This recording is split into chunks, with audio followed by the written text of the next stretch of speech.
4+4 offer. మొదటిసారిగా country delight పాలని 4 రోజులు ఆర్డర్ చేసిన వాళ్ళకి మరో 4 రోజులు ఫ్రీ. ఇంకెందుకు ఆలస్యం, యాప్ని డౌన్లోడ్ చేసుకోండి. Download the country delight app now.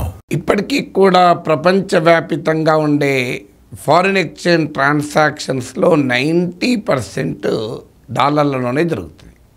Even today ప్రపంచంలో ఉండే ఫారిన్ ఎక్స్చేంజ్ రిజర్వ్స్లో 59% ప్రపంచ విదేశీ మారక ద్రవ్య క్రయ విక్రయాలలో 90% డాలర్లే. ప్రపంచ విదేశీ మారక ద్రవ్య నిల్వలలో 59% డాలర్లే.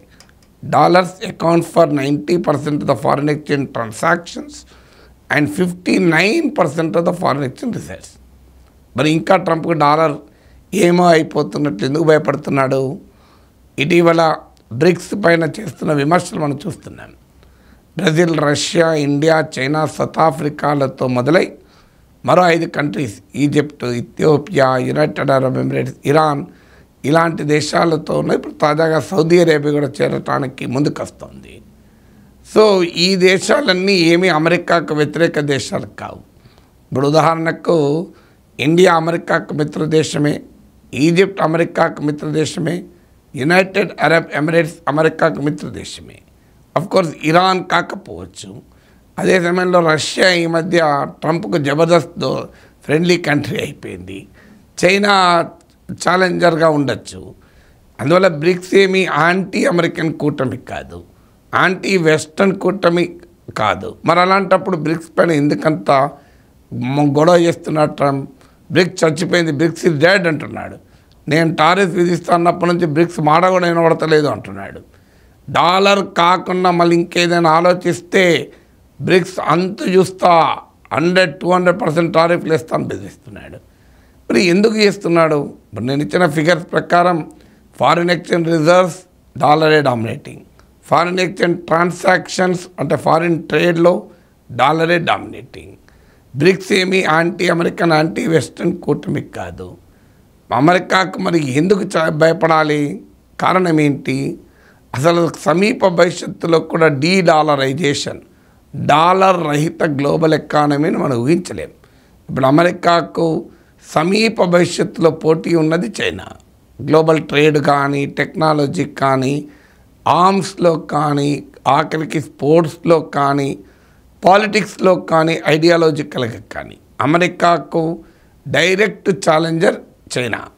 చైనాస్ కరెన్సీ అనే యువాన్ గ్లోబల్ ఫారిన్ ఎక్స్చేంజ్ రిజర్వ్స్లో 4% మాత్రమే. అంటే గ్లోబల్ ఫారిన్ ఎక్స్చేంజ్ రిజర్వ్స్లో డాలర్స్ 59% ఉంటాయి. ప్రపంచంలో మొత్తం ఫారిన్ ఎక్స్చేంజ్లో చైనా కరెన్సీ అనే యువాన్లో ఉన్నది కేవలం 4%. అందువల్ల సమీప భవిష్యత్తులో కూడా చైనీస్ కరెన్సీ అమెరికన్ డాలర్కు పోటీ కాదు. అందులో చైనా కరెన్సీ పైన అనేక ప్రభుత్వ కంట్రోళ్ళు ఉంటాయి. అదేమి ఫ్రీలీ మార్కెటెడ్ కరెన్సీ కాదు డాలర్ లాగా. చైనా పైన అనుమానంతోనే ప్రపంచంలో చాలా దేశాలు చూస్తుంటాయి. అందువల్ల చైనీస్ కరెన్సీలో ట్రేడ్ చేయాలి, చైనీస్ కరెన్సీలో రిజర్వ్స్ ఉంచుకోవాలని ప్రపంచంలో ఎవరు అనుకునే వాతావరణం ఎక్కడా లేదు. ఇక ఇండియన్ రూపీ ఈ మధ్య మనం ఇంటర్నేషనలైజ్ చేశాం, కానీ మనం కనుచూపు మేరలో కూడా గ్లోబల్ ఫారిన్ ఎక్స్చేంజ్ అనే ఫారిన్ ఎక్స్చేంజ్గా మారే అవకాశమే లేదు. యూరో చాలా కాలం క్రితం మొదలైంది, కానీ మీరు యూరప్ మొత్తం టోటల్ ఫారిన్ ఎక్స్చేంజ్ రిజర్వ్స్లో యూరో వాటా చూస్తే అది మొదట్లో 30%, 28-30% నుండి పడిపోతూ ఇప్పుడు అరౌండ్ 21-22% పడిపోయింది. యూరప్ పొలిటికల్ క్లౌడ్ దెబ్బతిన్నది, ఎకనామిక్ క్లౌడ్ దెబ్బతిన్నది. యూరప్ మిలిటరీగా కూడా అమెరికాకు అవుట్సోర్స్ చేసింది. సో యూరప్లో గందరగోళం ఉంది, యూనిటీ లేదు. అందువల్ల యూరో ఏ రకంగా కూడా అమెరికన్ కరెన్సీకి ఒక కాంపిటీషన్ కాదు. ఎందుకంటే ఒక కరెన్సీ గ్లోబల్ ఫారిన్ ఎక్స్చేంజ్ కావాలంటే అనేక ఫ్యాక్టర్స్ ఉండాలి. బలమైన మిలిటరీ బ్యాకింగ్ ఉన్న ఒక దేశ మద్దతు ఉండాలి. యూరోకు ఒక దేశ మద్దతు లేదు, అది అనేక దేశాల కూటమి. అందువల్ల యూరోకున్న స్ట్రక్చరల్ క్యారెక్టర్ రీత్యా కానీ, యూరో హిస్టారికల్గా చూసినా డాలర్కు పోటీగా యూరో ఛాలెంజ్ చేసే పొజిషన్ లేదు. ఫారిన్ ఎక్స్చేంజ్ డైవర్సిఫై చేసుకోవాలనుకున్న వాళ్ళు, ఓన్లీ డాలర్లలోనే పెట్టుకోకూడదు అనుకునే వాళ్ళు కొంత భాగం యూరోలో పెట్టుకోవచ్చు, గోల్డ్లో పెట్టుకోవచ్చు. కానీ డాలర్కు ప్రత్యామ్నాయంగా ఆల్టర్నేటివ్గా యూరోను చూడడం లేదు. మరి అయినా ట్రంప్కి ఎందుకు ఇంత భయం? ఎందుకు భయం అంటే the very trend is disturbing for America. Trend ఏంటి? ఇలా అమెరికా అడ్వాంటేజ్ ఏం పొందుతుంది? డాలర్ ప్రభావము ప్రపంచవ్యాప్తంగా డాలర్కు డిమాండ్ ఉండడం వల్ల అమెరికా సింపుల్గా హ్యూజ్ ట్రేడ్ డెఫిసిట్ సర్వైవ్ అవుతుంది. ఇలా అమెరికా ఫారిన్ లయబిలిటీస్ $24 ట్రిలియన్ అంటారు. సో అందువల్ల అమెరికా డాలర్ డామినేషన్ వల్ల బ్రహ్మాండంగా లాభపడుతుంది. అందువల్ల ఈ డాలర్కి ఎక్కడైనా కనుచూపు మేరలో కూడా ఎక్కడా పోటీ ఉండకూడదు. ఎందుకంటే ఈ మధ్యకాలంలో ట్రెండ్ పెరిగింది, తమ దేశీయ కరెన్సీలలో ట్రేడ్ చేసుకోవాలి అని. ఇప్పుడు ఉదాహరణకు చైనా ఒకప్పుడు తన ట్రేడ్లో 2022లో 17% తన దేశీయ కరెన్సీ, తమ దేశ కరెన్సీని యువాన్లో జరిపేది చైనా. ఇప్పుడు 2024 ఎర్లీ నాటికి చైనా ట్రేడ్లో 27% యువాన్లోనే జరుగుతుంది. కారణం ఏంటంటే China is a very big market. ఇప్పుడు ఉదాహరణకు సౌదీ అరేబియా దగ్గర ఆయిల్ కొంటుంది చైనా. ఒకప్పుడు America was the biggest buyer of oil from Saudi Arabia. ఇప్పుడు అమెరికా ప్లేస్ను చైనా రిప్లేస్ చేసింది. ఎప్పుడు కూడా బయర్ విల్ డిక్టేట్ టర్మ్స్, ఎందుకంటే మరి కస్టమర్ కదా, customer is the king. China వాడు ఏమంటున్నాడు సౌదీ అరేబియాతో, నేను నీ దగ్గర కొంటాను కానీ మా యువాన్లలో చెల్లిస్తాను అంటున్నాడు. సౌదీ అరేబియా కూడా ఇబ్బంది లేదు, ఎందుకంటే China is a very big exporting country. ప్రపంచంలో అనేక రకాల వస్తువులు చైనా ఎక్స్పోర్ట్ చేస్తుంది. అందువల్ల China is a global factory. అందువల్ల సౌదీ అరేబియా కూడా ఇబ్బంది లేదు, ఎందుకంటే యువాన్లలో చైనా చెల్లిస్తే ఆ యువాన్లే పెట్టి మళ్ళీ సౌదీ అరేబియా చైనా దగ్గర చాలా వస్తువులు కొనగలుగుతుంది. ఇప్పుడు ఇండియాకు రష్యాకు ప్రాబ్లం ఎక్కడ వచ్చిందంటే మన రూపీస్లో రష్యాకు చెల్లిస్తే రష్యా దాన్ని వాడుకోలేకపోయింది, ఎందుకంటే ఇండియా నుంచి రష్యా కొనేది చాలా పరిమితమైంది. ఆ ప్రాబ్లం మీకు చైనాకు సౌదీ అరేబియాకు ఉండదు. చైనా యువాన్లలో చెల్లిస్తే ఆ యువాన్లు ఏం చేసుకోవాలన్న సమస్య సౌదీ అరేబియాకు రాదు, ఎందుకంటే Saudi Arabia can buy many things from China. అందువల్ల చైనా సౌదీ అరేబియా యువాన్లలో ట్రేడ్ గురించి మొదలు చర్చకు వచ్చాయి. సౌదీ అరేబియా అమెరికాకు ఫ్రెండ్లీ నేషన్, కానీ సౌదీ అరేబియా ఎకనామిక్ అవసరాల రీత్యా చైనాతో ఉండే రిలేషన్షిప్ అలాంటిది. సో ఇలా చైనా తన ట్రేడ్లో 27% యాజ్ ఆఫ్ నౌ యువాన్లలో జరుపుతోంది. ఇండియా కూడా తన రూపీని ఇంటర్నేషనలైజ్ చేస్తామంటూ ఇరాన్, రష్యా ఇలా చాలా దేశాలతో రూపీ ట్రేడ్ మొదలుపెట్టాం. ఈ మధ్య ఉక్రెయిన్ వార్ నేపథ్యంలో అమెరికా వెస్టర్న్ శాంక్షన్స్ రష్యా పైన ఉంటే రష్యాతో కూడా ఆయిల్ ట్రేడ్ మన రూపీస్లో జరుపుదామని ప్రయత్నం చేశాం. కొన్ని ఇబ్బందులు ఎదుర్కొన్నాం కానీ చేస్తున్నాం. అందువల్ల ఇలా రష్యా గట్టిగా అంటోంది మనం వేరే కరెన్సీనే కనుక్కోవాలని, ఎందుకంటే ఈ మధ్య బ్రిక్స్ మీటింగ్లో కూడా రష్యానే ప్రపోజ్ చేసింది. ఎందుకు?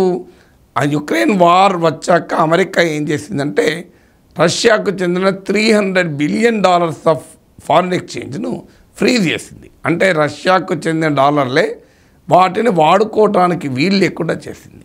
ఎందుకంటే ఇంటర్నేషనల్ డాలర్ పేమెంట్ సిస్టమ్ పైన అమెరికాది డామినేషన్. అంటే ఏంటి? రష్యాకు 300 బిలియన్ అంటే 30,000 కోట్ల డాలర్లు ఉండి కూడా ఈ ఉక్రెయిన్ వార్ తర్వాత వాటిని వాడుకోలేకపోయింది. కారణం ఏంటంటే వాటిని ఫ్రీజ్ చేసింది అమెరికా. అంటే పేమెంట్స్ ఆ డాలర్లు వాడరాదు, ఎవరికి చెల్లించరాదు. అలాగే రష్యా ఆయిల్ కొన్నప్పుడు మనం డాలర్లో చెల్లిస్తే కూడా పేమెంట్ సిస్టమ్ చాలా ఇబ్బంది పడింది. ఎప్పుడైతే డాలర్ని ఇలా వెపన్గా చేసుకొని ప్రత్యర్థి దేశాలపైన అటాక్ చేయడం అమెరికా మొదలుపెట్టిందో ప్రపంచ దేశాలు ఆలోచించడం మొదలుపెట్టాయి. ఇలా రష్యాకు వచ్చిన పరిస్థితి మనకు రావచ్చు, ఎందుకంటే ఇంటర్నేషనల్ రిలేషన్స్, జియో పాలిటిక్స్ ఏమవుతుందో ఎవరు చెప్పగలుగుతాడు. ట్రంప్ వచ్చేదాకా రష్యా అమెరికాకు పెద్ద ఎనిమి, ఇప్పుడు రష్యా అమెరికాకు పెద్ద ఫ్రెండ్ అయిపోయారు. సో అందువల్ల గ్లోబల్ జియో పాలిటిక్స్ ఎలా మారుతాయో చెప్పలేం. నిన్నటిదాకా యూరప్ అమెరికాకు పెద్ద మిత్రపక్షం, ఇప్పుడు యూరప్కు అమెరికాకు మధ్య డివిజన్ మొదలైంది. సో ఇవన్నీ కూడా జియో పాలిటిక్స్ మారుతూ ఉంటాయి. అమెరికా ఎప్పుడైతే డాలర్ను వెపన్గా చేసుకొని రష్యాని అటాక్ చేసిందో, ఇరాన్ అటాక్ చేసిందో ప్రపంచంలో చాలా దేశాలకు ఆలోచన మొదలైంది. ఇది మాకు కూడా రేపు రావచ్చు కదా పరిస్థితి. రేపు ఇండియాకు పాకిస్తాన్కు వార్ వచ్చిందనుకోండి, అమెరికా పాకిస్తాన్ వైపు ఉందనుకోండి, మన డాలర్లను పనిచేయకుండా చేశారనుకోండి, ఏంటి పరిస్థితి మనకు? అందువల్ల ఫారిన్ ఎక్స్చేంజ్ డైవర్సిఫై చేసుకోవడం మొదలుపెట్టారు. దాని ప్రభావం క్లియర్గా కనబడుతుంది. మీకు 2001లో గ్లోబల్ ఫారిన్ ఎక్స్చేంజ్ రిజర్వ్స్లో 71% డాలర్లు ఉండేది. అంటే ప్రపంచవ్యాప్తంగా ఉన్న విదేశీ మారక ద్రవ్య నిల్వల్లో 71% డాలర్లు ఉండేది 2021లో. ఇది కాస్త 2024కి వచ్చే వరకు 22-24 మధ్య కాలానికి వచ్చే వరకు 59% పడిపోయింది. అంటే సిగ్నిఫికెంట్గా డాలర్ పైన ఫారిన్ ఎక్స్చేంజ్ రిలై కావడం తగ్గుతుంది. అయితే ఇప్పటికీ కూడా 59%, ఇంతకుముందు చెప్పినట్లు 59% ఫారిన్ ఎక్స్చేంజ్ రిజర్వ్ డాలర్సే, 90% ఫారిన్ ఎక్స్చేంజ్ ట్రాన్సాక్షన్ డాలర్సే. అంటే నియర్ ఫ్యూచర్లో డాలర్కి ఆల్టర్నేటివ్ లేదు. మీకు అది నియర్ ఫ్యూచర్ కొన్ని దశాబ్దాల వరకు కూడా లేదు. కానీ the direction it self is making Trump worry. Trump ఎందుకు ఆందోళన చెందుతున్నా అంటే ఈ డైరెక్షన్. ఇప్పటికిప్పుడు డాలర్లకు ప్రమాదం లేకపోవచ్చు, కానీ డాలర్ కాక గోల్డ్ రూపంలోనో ఇతర యూరోలనో యువాన్లనో ఏదో ఒక రూపంలో జపనీస్ ఎన్లోనో దాచుకోవడం పెరిగింది. అంటే all eggs in the one basket కన్నా ఒక పెద్ద బాస్కెట్లో డాలర్లు ఉన్నా మిగతా చిన్న చిన్న బాస్కెట్లో ఇతర దేశాల కరెన్సీలు కూడా పెట్టుకుంటున్నారు. ఇది ట్రంప్కు రుచించడం లేదు. అందువల్ల డీడాలరైజేషన్ అని అంటున్నా, వాస్తవంగా dedollarization is a very big word. మన ఫారిన్ మినిస్టర్ జయశంకర్ క్లియర్గా వివరణ కూడా ఇచ్చాడు. అసలు మేము డీడాలరైజేషన్ గురించి ఆలోచించడం లేదు, అది ఎజెండాలో కూడా లేదు, అది సమీప భవిష్యత్తులో సాధ్యం కూడా కాదని అది అమెరికాకు కూడా తెలుసు. అయినా కూడా the very direction is making America jitter. So America in jittery ఎందుకుంది అంటే ఇది ద వెరీ డైరెక్షన్ అనేది భరించలేకపోతుంది. కానీ దీనికి కారణం ఏంటి? ఎందుకు ఈ డైరెక్షన్ మొదలైంది? ఎందుకు ఫారిన్ ఎక్స్చేంజ్ రిజర్వ్స్లో ఒకప్పుడు 71% డాలర్లు ఉండేది, ఇప్పుడు 59% తగ్గింది? దీనికి మళ్ళీ కారణం అమెరికాయే. అమెరికా డాలర్ను ఎప్పుడైతే ఒక పొలిటికల్ వెపన్గా వాడుకోవడం మొదలుపెట్టిందో, ఒక ఎకనామిక్ వెపన్గా మొదలుపెట్టిందో, ఒక గ్లోబల్ ట్రాన్సాక్షనల్ కరెన్సీగా ఉన్నదాన్ని ఒక దేశము తమ అవసరాలకు, తమ వ్యూహాత్మక ఇంట్రెస్ట్లకు, స్ట్రాటజిక్ ఇంట్రెస్ట్లకు వెపన్గా వాడితే మరి ప్రపంచం ఆల్టర్నేట్ చూడదా? నువ్వు global transaction is global transaction. నువ్వు ప్రపంచమంతా నా డాలర్లు వాడుతోంది, అందువల్ల ఈ డాలర్తో నా పాలిటిక్స్ నడపము అని అమెరికా అనుకుంటే ఎవరు కూడా డాలర్కి ఆల్టర్నేటివ్ గురించి ఆలోచించే వాళ్ళే కాదు. కానీ ఒకవైపేమో గ్లోబల్ ట్రాన్సాక్షన్ యూనిట్గా డాలర్ ఉండి, మరోవైపేమో అమెరికన్ పొలిటికల్ వెపన్గా ఉంటే మరి మిగతా అమెరికా పొలిటికల్ దాడికి గురవుతున్న దేశాలు ఆల్టర్నేటివ్ ఆలోచించవా? అందువల్ల ట్రంప్కి అర్థం కావాల్సింది అంటే ఇవాళ వరల్డ్ ప్రపంచం కాదు డాలర్కు ఆల్టర్నేటివ్ చూసేది. అమెరికా చర్యల వల్లనే డాలర్ ప్రభావం దెబ్బతింటోంది. ఇది America which is responsible for losing Shein of dollar. Dollar యొక్క కాంతి విహీనం కావటానికి అమెరికా పాలసీస్ కారణం. World is not looking for an alternative. It is America, it is making world to look for an alternative.